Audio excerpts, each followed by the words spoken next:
आज स्वाधीनता दिवस के अवसर पर सबसे पहले एक जोरदार भारत माता का जयकारा लगाएंगे।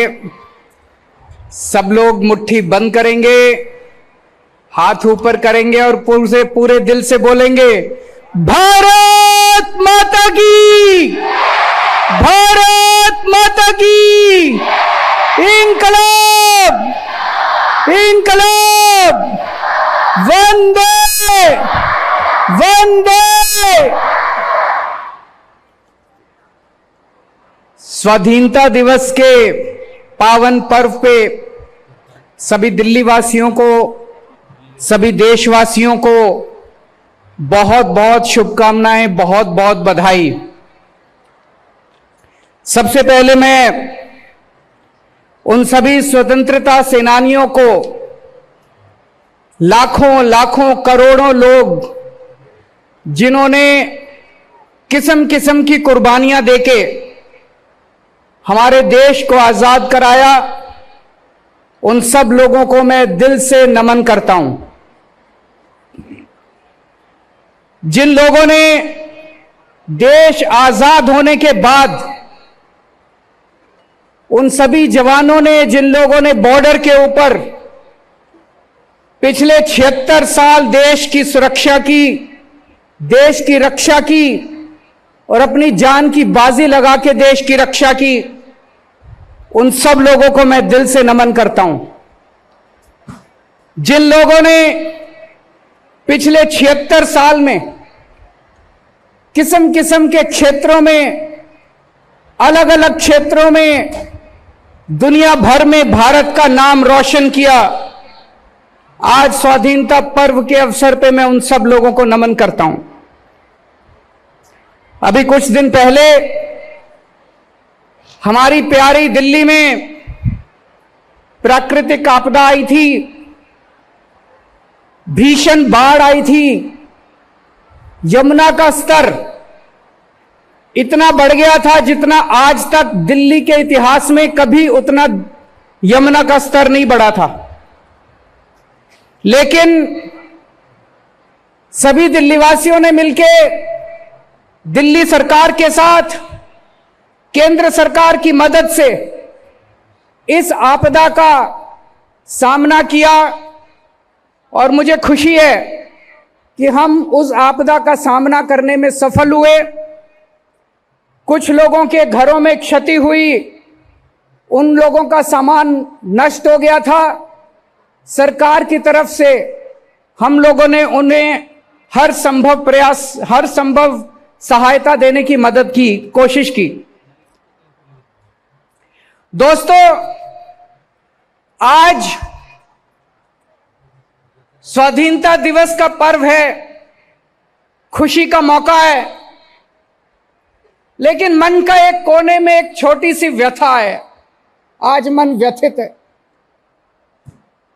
देश के कुछ हिस्सों के अंदर आज एक भाई दूसरे भाई से लड़ रहा है।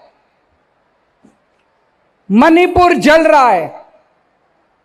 मणिपुर में एक समुदाय के लोग दूसरे समुदाय के लोगों से लड़ रहे हैं। मणिपुर में इस समुदाय के लोग उस समुदाय के लोगों को मार रहे हैं, उस समुदाय के लोग इस समुदाय के लोगों को मार रहे हैं। इस समुदाय के लोग उस समुदाय के लोगों के घर जला रहे हैं, दुकानें जला रहे हैं। उस समुदाय के लोग इस समुदाय के लोगों के घर और दुकानें जला रहे हैं। इस समुदाय के लोग उनकी महिलाओं के साथ गलत काम कर रहे हैं। उस समुदाय के लोग इस समुदाय के लोगों के महिलाओं के साथ गलत काम कर रहे हैं। फायदा किसका हो रहा है? दोनों समुदाय के लोग व्यथित हैं। मणिपुर जल रहा है, भाई भाई से लड़ रहा है। अभी तक जो लोग एक साथ शांति के साथ रहा करते थे वो आपस में लड़ रहे हैं। इधर हम हरियाणा में देखते हैं, यहां भी दो समुदाय आपस के अंदर लड़ रहे हैं। ये समुदाय उस समुदाय से लड़ रहा है, वो इससे लड़ रहा है। फायदा किसका हो रहा है? इस लड़ाई में किसका फायदा हो रहा है? हम 21वीं सदी में रह रहे हैं। यह साइंस का युग है, यह टेक्नोलॉजी का युग है। दुनिया कहीं की कहीं पहुंच गई और हम आपस में लड़ते रह गए। अगर हम आपस में लड़ेंगे, अगर भाई भाई से लड़ेगा, तो भारत विश्वगुरु कैसे बनेगा? हम लोग तो रोज कहते हैं कि भारत विश्वगुरु बनेगा, भारत विश्वगुरु बनेगा। भारत विश्वगुरु कैसे बनेगा? एक परिवार, एक पिता जिन्होंने अपनी जिंदगी में खूब पैसा कमाया, उनकी मौत हो गई। उनके 4 बच्चे हैं, चारों बच्चे आपस में लड़ रहे हैं, एक दूसरे को मारने पे आतुर हैं। क्या वो परिवार प्रगति कर सकता है? बिल्कुल नहीं कर सकता। पिताजी जो कमा के गए थे वो भी खत्म कर देगा परिवार, चारों बच्चे उसको भी उजाड़ देंगे। लेकिन एक परिवार जिसमें चारों भाई मिलके परिवार में एक साथ मोहब्बत के साथ रहते हैं, वो परिवार तरक्की करता है। अगर हमें विश्वगुरु बनना है, अगर हमें देश को तरक्की देनी है, विकास देना है, अगर हमें दुनिया में नंबर 1 देश बनना है, तो 140 करोड़ लोगों को एक परिवार की तरह रहना पड़ेगा। 140 करोड़ लोगों को एक टीम की तरह रहना पड़ेगा। आज हमारे देश के सामने इतनी समस्याएं हैं, उन समस्याओं को कैसे निपटेंगे हम अगर हम आपस में लड़ते रहे तो? आज सुनने में आता है देश के कई हिस्सों में लंबे लंबे बिजली के पावर कट लगते हैं। कहीं 7 घंटे का पता चलता है, उस राज्य में 7-7 घंटे के पावर कट, इस राज्य में 8-8 घंटे के पावर कट, कई कई घंटे बिजली नहीं आती। मैं आपसे पूछना चाहता हूं, पूरी दुनिया में ऐसा कौन सा अमीर देश है, पूरी दुनिया में ऐसा कौन सा विकसित देश है जिसमें लोगों को 24 घंटे बिजली नहीं मिलती?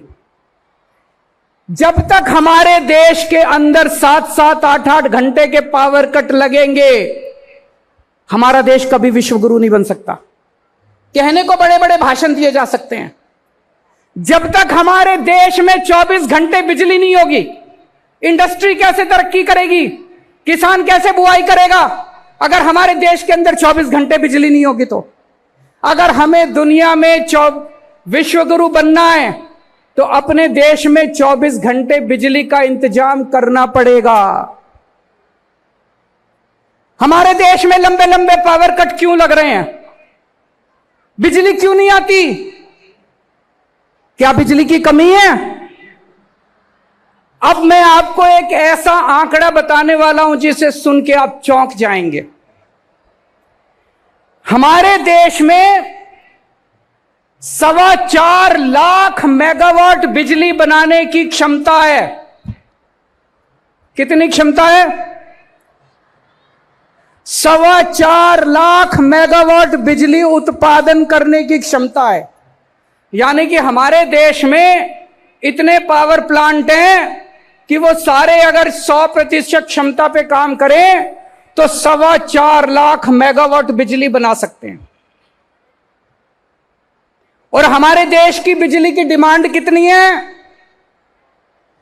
पीक डिमांड, यानी कि सबसे ज्यादा डिमांड। जैसे दोपहर के टाइम में सारे लोग एसी चला लेते हैं तो सबसे ज्यादा बिजली, उसको पीक डिमांड कहते हैं। पीक डिमांड हमारे देश की केवल 2 लाख मेगावाट है। हमारी 4.25 लाख मेगावाट बिजली बनाने की क्षमता है, लेकिन केवल 2 लाख मेगावाट बिजली की डिमांड है। फिर भी बिजली नहीं आती, फिर भी पावर कट लगते हैं, फिर भी हमारे घर में बिजली नहीं पहुंचती। क्यों? क्या कारण है? मिसमैनेजमेंट, भ्रष्टाचार, लैक ऑफ विजन। पहले दिल्ली में भी ऐसा ही था। 2015 में जब हमारी सरकार बनी थी, मेरे को याद है 2014 की गर्मियां मेरे को आज तक याद है, जब रात को 7-7, 8-8 घंटे के पावर कट लगा करते थे। दिल्ली में हमने ठीक कर दिया। यहां भी मैनेजमेंट खराब था, दिल्ली का मैनेजमेंट हमने ठीक किया। आज पूरे देश में दिल्ली अकेला शहर है जहां 24 घंटे बिजली आती है। अब दिल्ली में पावर कट नहीं लगते, अब दिल्ली में बिजली नहीं जाती। लोगों ने जनरेटर खरीदने बंद कर दिए, इन्वर्टर खरीदने बंद कर दिए। अब दिल्ली में 24 घंटे बिजली आती है। पंजाब में भी पहले यही हाल था, लंबे लंबे पावर कट लगते थे, बिजली आती नहीं थी, 6-6 घंटे के, 7-7 घंटे के। अभी 1 साल हुआ पंजाब में सरकार बने हुए, पंजाब में 24 घंटे बिजली आनी चालू हो गई है। पंजाब में भी अब 24 घंटे बिजली आती है। देश में भी 24 घंटे बिजली आ सकती है। अगर हमारी 4.25 लाख मेगावाट बिजली बनाने की क्षमता है, तो हमारे देश के अंदर भी 24 घंटे बिजली आ सकती है। मैनेजमेंट ठीक करना है, भ्रष्टाचार खत्म करना है। 3 से 4 साल लगेंगे। 3 से 4 साल के अंदर पूरे देश के अंदर 24 घंटे बिजली आ सकती है, पावर कट खत्म हो सकते हैं। और जब देश में पावर कट खत्म होंगे, 24 घंटे बिजली आएगी, तभी तो हमारा देश विश्व गुरु बनेगा। लंबे लंबे पावर कट से विश्व गुरु कैसे बनेगा? एक और बात है, कोई पावर प्लांट अगर 50% कैपेसिटी पे चलता है, तो वो जो बिजली पैदा करता है वो बहुत महंगी होती है। और अगर 100% कैपेसिटी पे काम करता है, तो वो बहुत सस्ती बिजली पैदा करता है। अगर हम अपनी पूरी 100% क्षमता पे 4.25 लाख मेगावाट बिजली पैदा करनी चालू कर दें, देश में बिजली के रेट आधे हो जाएंगे। हम बिजली एक्सपोर्ट करना चालू कर देंगे, दूसरे देशों को भारत बिजली देना चालू करेगा, और अपने देश के अंदर 24 घंटे बिजली आनी शुरू हो जाएगी। तभी मेरा भारत विश्व गुरु बनेगा। मैंने दिल्ली में मुफ्त बिजली देनी चालू की। 200 यूनिट तक लोगों के बिजली के बिल हमने माफ कर दिए। कुछ लोगों ने मेरा बहुत मजाक उड़ाया। पंजाब में जब सरकार बनी, पंजाब के अंदर भी हम लोगों ने लोगों को बिजली मुफ्त देनी चालू कर दी कि अगर आपका 200 यूनिट तक का बिजली का बिल आता है तो आपको बिजली का बिल नहीं भरना पड़ेगा। कुछ लोगों ने मेरा बहुत मजाक उड़ाया, कुछ लोगों ने मेरी बहुत निंदा की, कुछ लोगों ने कहा केजरीवाल फ्री की रेवड़ी देता है। आज मैं देश के सामने 2 विकल्प रख रहा हूं। पहला विकल्प, अगर हमें पूरे देश के 140 करोड़ लोगों के 200 यूनिट तक के बिजली के बिल माफ करने हैं, केवल 1.5 लाख करोड़ रुपए का खर्चा आएगा।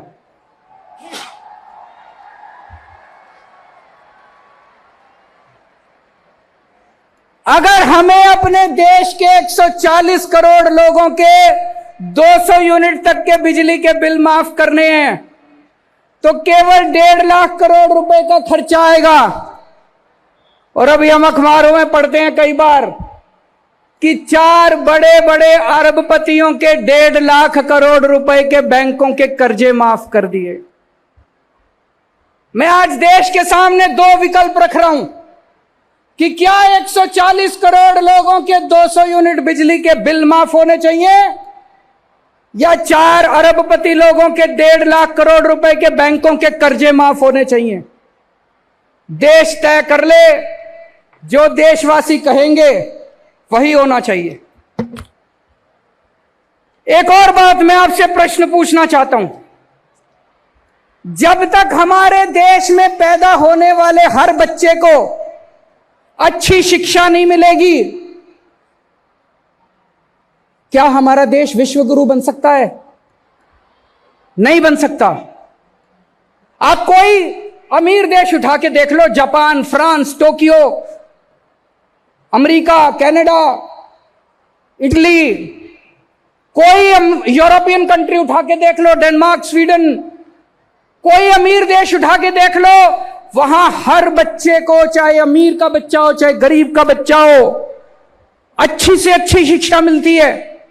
सरकारें शिक्षा देती हैं, गरीबों को सरकारें अच्छी से अच्छी शिक्षा देती हैं सरकारी स्कूलों में। हमारे देश में 25 करोड़ बच्चे स्कूल जाते हैं। कितने? 25 करोड़ बच्चे स्कूल जाते हैं। इनमें 17 करोड़ बच्चे सरकारी स्कूलों में जाते हैं। अगर दिल्ली की बात छोड़ दे, अधिकतर सरकारी स्कूल कबाड़ खाने बने हुए हैं देश के अंदर। अधिकतर सरकारी स्कूल खटारा बने हुए हैं। टॉयलेट नहीं है, पीने का पानी नहीं है, बिल्डिंग टूटी पड़ी है, छत छू रही है, पंखे टूटे पड़े हैं, बैठने को डेस्क नहीं है, कोई पढ़ाई लिखाई नहीं है। बुरा हाल है सरकारी स्कूलों का देश भर के अंदर। अगर 17 करोड़ मेरे देश के बच्चे ऐसे सरकारी स्कूलों में पढ़ रहे हैं, शिक्षा के नाम पे उनको जीरो, क्या मेरा देश विश्व गुरु बन सकता है? नहीं बन सकता।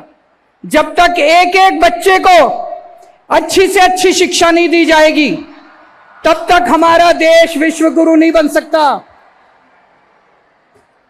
केंद्र सरकार ने अभी एक कार्यक्रम शुरू किया है। पूरे देश में 14,500 सरकारी स्कूलों को ठीक करने का 5,000 करोड़ रुपए खर्च करके 14,500 सरकारी स्कूल केंद्र सरकार ठीक करेगी। पर पूरे देश में तो 10 लाख सरकारी स्कूल हैं। 10 लाख सरकारी स्कूल।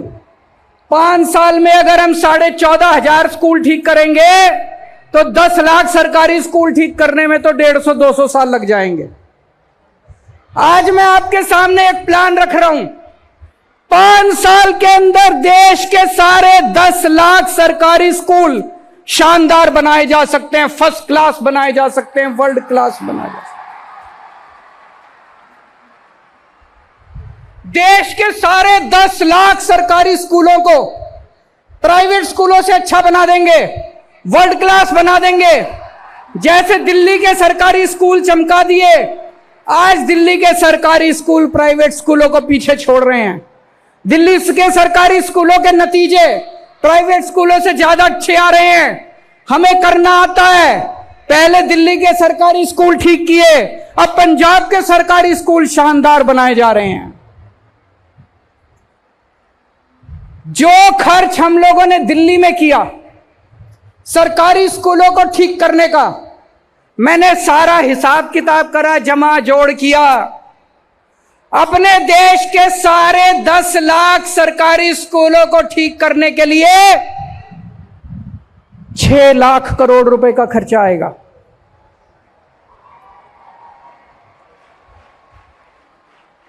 और अगर 5 साल में ठीक करेंगे तो 6 लाख को 5 से भाग करके देख लो, 1.25 लाख करोड़ रुपए हर साल खर्च करने पड़ेंगे। 1.25 लाख करोड़ रुपए भारत जैसे देश के लिए, अपने लिए कोई ज्यादा नहीं है। अगर मेरे देश के 25-17 करोड़ बच्चों को अच्छी शिक्षा मिलती हो, अगर मेरे देश के 17 करोड़ बच्चों को शानदार शिक्षा मिलती हो, प्राइवेट स्कूलों से भी अच्छी शिक्षा मिलती हो, तो हर साल 1.25 लाख करोड़ रुपए तो कुछ भी नहीं है। भारत जैसे लोग देश के लिए तो चिल्लर है 1.25 लाख करोड़ रुपए। क्या हमें अपने देश के बच्चों को अच्छी शिक्षा देने के लिए हर साल 1.25 लाख करोड़ रुपए खर्च करने चाहिए?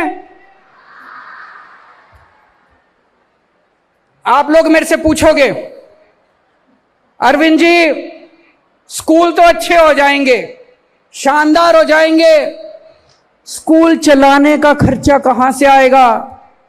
उसका भी मैं आज हिसाब किताब लेके आया हूं।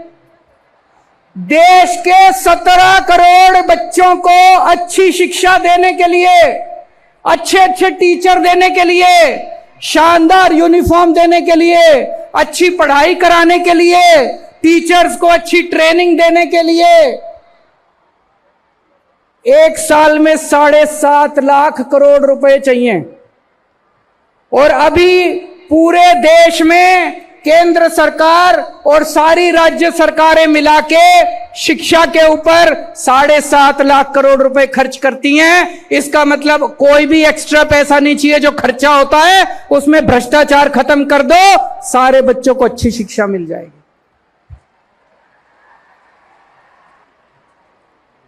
दोस्तों, मेरा सपना गरीब की गरीबी दूर करना नहीं है। ये वाले स्लोगन तो हम पता नहीं कब से दूर सुनते आ रहे हैं, गरीबी दूर करो, गरीबी दूर करो। मेरा सपना गरीब की गरीबी दूर करना नहीं है।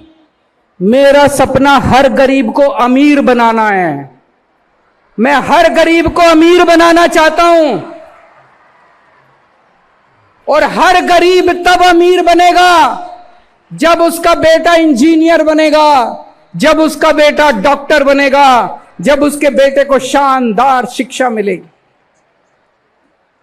एक मजदूर के बेटे को जानता हूं, उसके पिताजी दिहाड़ी करते हैं, मुश्किल से 4-5 हजार रुपए महीना कमाते हैं। दिल्ली के अंदर 4-5 हजार रुपए महीने में कुछ नहीं होता। उसके बेटे ने सरकारी स्कूल में पढ़ते पढ़ते इस बार वो इसका एडमिशन इंजीनियरिंग में हो गया। अब जब वो बच्चा पास करके निकलेगा, 2 लाख 3 लाख रुपए महीना तनख्वाह, उसकी शुरुआत की तनख्वाह 2 लाख रुपए महीना होगी। अमीर हुआ कि नहीं हुआ उसका परिवार? उसके परिवार की गरीबी दूर नहीं हुई, उसका परिवार अमीर हो गया। जब हमारे देश में पैदा होने वाले हर बच्चे को अच्छी शिक्षा मिलने लगेगी, तब मेरा देश विश्वगुरु बनेगा। विश्वगुरु केवल भाषण देने से नहीं बनेगा। हमारे देश के अंदर आज अगर किसी के घर में कोई बीमार हो जाए, अगर थोड़ी सी सीरियस बीमारी हो जाए, सब कुछ लुट जाता है। सरकारी दिल्ली को छोड़ दें, देश के अन्य हिस्सों में सरकारी अस्पतालों का इतना बुरा हाल है, इतना बुरा हाल है। डॉक्टर आते नहीं है, मशीनें काम नहीं करती हैं, टेस्ट होते नहीं हैं, कोई इलाज नहीं होता।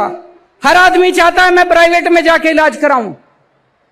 जब तक इस देश के अंदर पैदा होने वाले हर इंसान को अच्छे से अच्छा इलाज नहीं मिलेगा, तब तक मेरा देश विश्वगुरु नहीं बन सकता। आप कोई देश उठा के देख लो, हर देश के अंदर वहां की सरकारें अपने लोगों को पूरा मुफ्त और अच्छा इलाज देती हैं। दिल्ली में हमने मोहल्ला क्लिनिक बनाए, गली गली के अंदर मोहल्ला क्लिनिक खुल गए हैं। अगर आपको छोटी सी बीमारी होती है, आप मोहल्ला क्लिनिक में जाओ, आपका इलाज हो जाता है। आपको दवाइयां मुफ्त मिलती है, आपको टेस्ट मुफ्त होते हैं, आपका इलाज हो जाता है। हमारे देश में कितने गांव ऐसे हैं, दूर दूर तक अगर छोटी सी बीमारी हो जाए, मैंने देखा है सोशल मीडिया में, आपने भी देखा होगा, 2 लोग चारपाई पे उठा के उसको इतनी दूर चलते जा रहे हैं और अस्पताल तक पहुंचने के लिए। मैंने हिसाब लगाया है, देश के कोने कोने में मोहल्ला क्लिनिक खोला जा सकता है। 1 लाख मोहल्ला क्लिनिक खोलने के लिए पूरे देश में कोने कोने में 1 लाख मोहल्ला क्लिनिक खोलने के लिए केवल 10,000 करोड़ रुपए चाहिए। 10,000 करोड़ रुपए तो कुछ भी नहीं है। 10,000 करोड़ रुपए 2 साल के अंदर पूरे देश में कोने कोने के अंदर, देश के कोने कोने में, गांव गांव के अंदर मोहल्ला क्लिनिक खोले जा सकते हैं। 1 लाख मोहल्ला क्लिनिक खोलने के लिए केवल 10,000 करोड़ रुपए चाहिए। और अगर आपको थोड़ी बड़ी बीमारी हो जाए, हमारे देश के अंदर हर जिले में जिला अस्पताल है, लेकिन आज जिला अस्पताल की बहुत बुरी हालत है। जिला अस्पताल टूटे फूटे पड़े हैं, मशीनें काम नहीं कर रही। इसका मैंने पूरा प्लान बनाया। हर जिले के जिला अस्पताल को 500 बेड अस्पताल बनाने के लिए, मल्टी स्पेशलिटी अस्पताल बनाने के लिए, मैक्स फोर्टिस अपोलो जैसा शानदार अस्पताल बनाने के लिए, पूरे देश के हर जिले में एक एक मल्टी स्पेशलिटी हॉस्पिटल खोलने के लिए केवल 1.5 लाख करोड़ रुपए चाहिए। मैं तो कई बार सोचता हूं, ये 75 साल में अभी तक क्यों नहीं हुआ, हो जाना चाहिए था। इतने कम पैसे, 1.5 लाख करोड़ रुपए में पूरे देश के हर जिले के अंदर 500 multi bedded multi speciality hospital खुल सकता है। और दिल्ली के अंदर हम हर व्यक्ति को फ्री इलाज देते हैं, सारी दवाइयां फ्री, सारे टेस्ट फ्री, ऑपरेशन फ्री, सब। 140 करोड़ लोगों का फ्री इलाज करने के लिए सबको फ्री इलाज की सुविधा देने के लिए केवल 2.5 लाख करोड़ रुपए चाहिए। तो टोटल कितने हो गए? 2.5 लाख करोड़, 10,000 करोड़, 1.5 लाख करोड़, 4 लाख करोड़। आपको जान के ताज्जुब होगा, आज पूरे देश में राज्य सरकारें और केंद्र सरकार मिलके 4 लाख करोड़ रुपए खर्च करती हैं। एक नया पैसा एक्स्ट्रा नहीं चाहिए, कोई एक्स्ट्रा पैसा नहीं चाहिए। ये जो पैसा चोरी हो रहा है, भ्रष्टाचार में जा रहा है, सारा पैसा मिसमैनेजमेंट हो रहा है। जैसे दिल्ली में हमने ठीक किया, जैसे पंजाब में हमने ठीक किया, अगर पूरे देश के अंदर मैनेजमेंट ठीक कर दिया जाए तो इस देश के हर आदमी को फ्री में शानदार इलाज मिल सकता है। और जब मेरे देश के हर व्यक्ति को फ्री में शानदार इलाज मिलेगा, तभी मेरा देश विश्व गुरु बनेगा। और आप सोच के देखो, अगर हमारे सारे बिजली के प्लांट चलने लग गए, इतने सारे स्कूल खुल जाएंगे, इतने सारे अस्पताल, मोहल्ला क्लिनिक खुलेंगे, 3 करोड़ नए रोजगार पैदा होंगे। मेरे 3 करोड़ युवा साथियों को रोजगार मिलेंगे। पूरे देश में 3 करोड़ लोगों को रोजगार मिलेंगे। लोगों को सुरक्षा चक्र मिलेगा। किसी के घर में बच्चा पैदा होगा, उसे यह चिंता नहीं है मैं इसकी पढ़ाई कैसे कराऊंगा। किसी के घर में कोई बीमार होगा, उसे यह चिंता नहीं है मैं इसका इलाज कैसे कराऊंगा। किसी को अपना बिजली का बिल देने की चिंता करने की जरूरत नहीं पड़ेगी। 3 सुरक्षा चक्र लोगों को मिलेंगे। आज इतनी महंगाई है, अभी एक सर्वे आया थोड़े दिन पहले, पूरे देश में सबसे कम महंगाई दिल्ली के अंदर है, 2%। बाकी राज्यों में 6% महंगाई है, दिल्ली में 2% महंगाई है। क्यों? क्योंकि दिल्ली में बिजली मुफ्त है, पानी मुफ्त है, शिक्षा मुफ्त है, महिलाओं का सफर मुफ्त है, इलाज मुफ्त है। इसलिए दिल्ली में सबसे कम महंगाई है। अगर हमने पूरे देश के अंदर लोगों को फ्री शिक्षा दे दी, शानदार शिक्षा दे दी, फ्री इलाज करा दिया, शानदार इलाज करा दिया, फ्री बिजली दे दी, पूरे देश में लोगों को महंगाई से छुटकारा मिलेगा। दोस्तों, पूरा देश तरक्की करेगा। तो संसाधन तो हैं हमारे पास, केवल नीयत की कमी है, विजन की कमी है, ईमानदारी की कमी है। एक ही निर्णय लेना है हम लोगों को। पिछले कुछ सालों में हमारे देश में कुछ चंद लोगों के 12 लाख करोड़ रुपए के कर्जे माफ कर दिए। 12 लाख करोड़ रुपए के कुछ चंद अरबपति लोगों के 12 लाख करोड़ रुपए के। हमारे देश को निर्णय लेना पड़ेगा कि क्या सरकारें कुछ चंद अरबपति लोगों के लिए चलनी चाहिए या 140 करोड़ लोगों के लिए चलनी चाहिए। अगर आज हम यह निर्णय लेते हैं कि 140 करोड़ लोगों के लिए चलनी चाहिए, तो देश के हर बच्चे को अच्छी शिक्षा मिल सकती है, देश के हर नागरिक को अच्छा इलाज मिल सकता है और हर परिवार को फ्री बिजली मिल सकती है। आज देश के अंदर चारों तरफ नेगेटिविटी हो गई है, मार धाड़, लड़ाई झगड़ा, नफरत। सोशल मीडिया उठा के देख लो, इतने लड़ाई झगड़े चल रहे हैं। हमें अपने देश के अंदर पॉजिटिव एनर्जी क्रिएट करनी पड़ेगी, देश के अंदर पॉजिटिव ऊर्जा लानी पड़ेगी, तभी देश तरक्की करेगा, तभी देश आगे बढ़ेगा। जब मैं मणिपुर के बारे में हम लोग सोचते थे, सुनते थे, दिल बहुत तकलीफ होता था। हमें लगता था हम क्या कर सकते हैं। हमने अपनी तरफ से एक छोटा सा काम किया। मणिपुर के कुछ लोग छोड़ छोड़ के वहां के हालात से तंग होकर दिल्ली आ गए। हमने दिल्ली में सरकारी स्कूलों में उनके बच्चों का एडमिशन करा दिया। उनके पास सर्टिफिकेट नहीं थे, उनके घर जल गए थे, उनके पास किसी तरह का स्कूल लिविंग सर्टिफिकेट वगैरह कुछ नहीं था। हमने बिना किसी सर्टिफिकेट के लगभग 150 मणिपुर से आए हुए बच्चों का हमने अपने सरकारी स्कूलों में एडमिशन करा दिया। उन बच्चों की काउंसलिंग कराई जा रही है, उन लोगों को लैंग्वेज की प्रॉब्लम है उसको सिखाया जा रहा है, और अन्य बच्चों के साथ मिलकर उनको एक नॉर्मल जिंदगी जीने की कोशिश की जा रही है। मेरे पास कई व्यापारी आए। आज देश का व्यापारी बहुत दुखी है। जीएसटी इतना कॉम्प्लिकेटेड है, इतना कॉम्प्लिकेटेड है। लोग कहते हैं जी धंधा करें कि जीएसटी करें। हम 24 घंटे जीएसटी करते रहते हैं, 24 घंटे टैक्सेशन करते रहते हैं, फिर भी कहीं ना कोई गलती हो जाती है।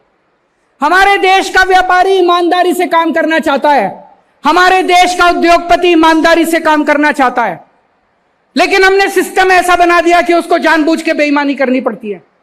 मुझे लगता है कि जीएसटी के अंदर मूल चूल परिवर्तन करने की जरूरत है। व्यापारी जीएसटी हैंडल नहीं कर पा रहा।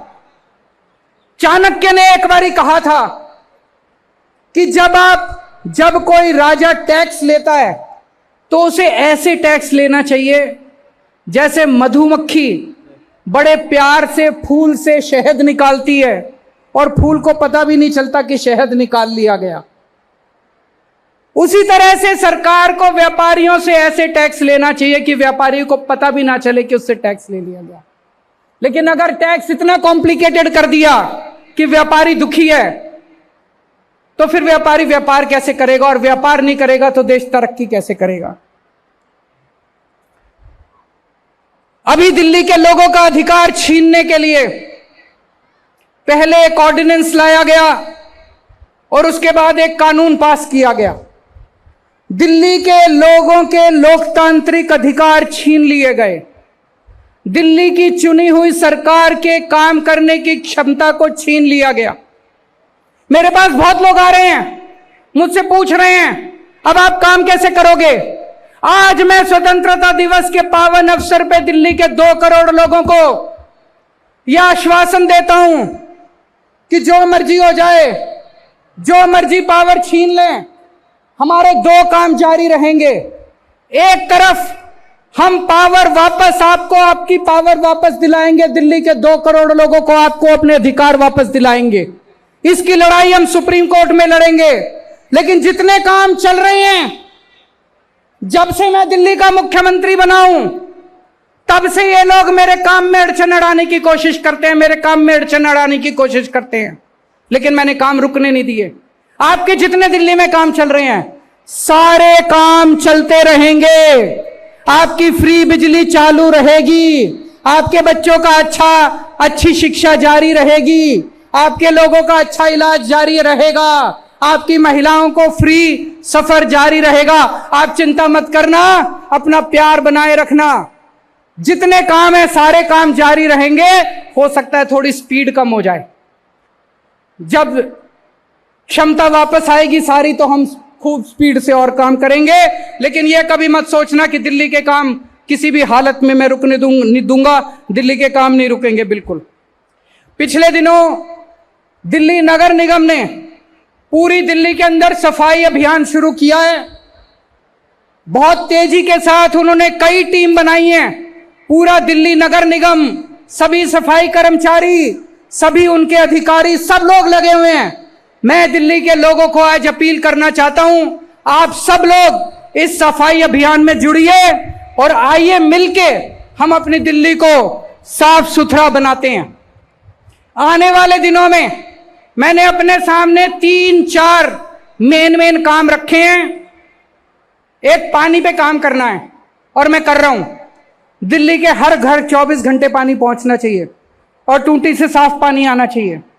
यमुना की सफाई करनी है, उस पे हम लोग लगे हुए हैं। जो सड़कें टूटी हुई हैं सारी सड़कों की रिपेयर करानी है और दिल्ली की सड़कों को यूरोपियन स्टैंडर्ड का बनाना है, साफ सुथरा बनाना है। इन सभी कामों पे हम लोग लगे हुए हैं। फिर से अंत में केवल एक ही चीज कहूंगा, हम सब लोग अपने भारत को बहुत प्यार करते हैं, हम सब लोग भारत माता को बहुत प्यार करते हैं। लेकिन अगर हम आपस में लड़ेंगे तो भारत कहीं आगे नहीं पहुंच पाएगा। हमें लड़ना नहीं है, देश के 140 करोड़ लोगों को मिलके एक टीम की तरह, एक परिवार की तरह काम करना है।